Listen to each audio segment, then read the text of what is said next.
From Connors Park, I'm Ashley Washer. I'm joined with the athletic director of St. Joseph's Academy, Joseph Murray. How are you doing today? Good, how are you? I'm good. Well, I'm going to talk to you about 8-man football. Everybody knows what 11-man football is, and I feel like you guys don't get all the love that you should. Sure, yeah, I'm personally from the East Coast, and I moved out here about 3 years ago, and I didn't even heard of 8-man football before coming out here and working here. So I think it's great for small schools like us that don't have the numbers to field 11-man. It's still playing real football, just accommodating to small schools.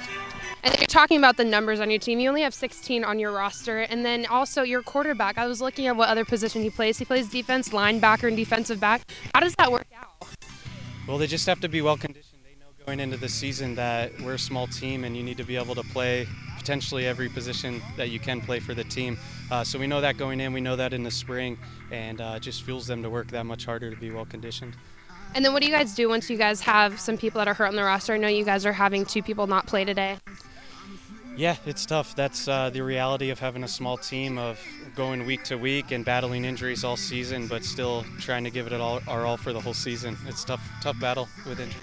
What would you say to people that don't really watch 8-man football? What is like one of the best things about it? I think there's a lot of open space, so it's usually high scoring. Without as many defenders in the box, you'll see a lot of breakaway runs, a lot of deep passes. That was the thing I was surprised about most, was just the high scoring nature of 8-man football.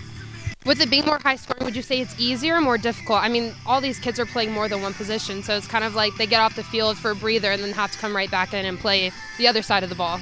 Yeah, I think it could go both ways. It could be easier with less defenders for an offense to spread out a team and then be able to run the field.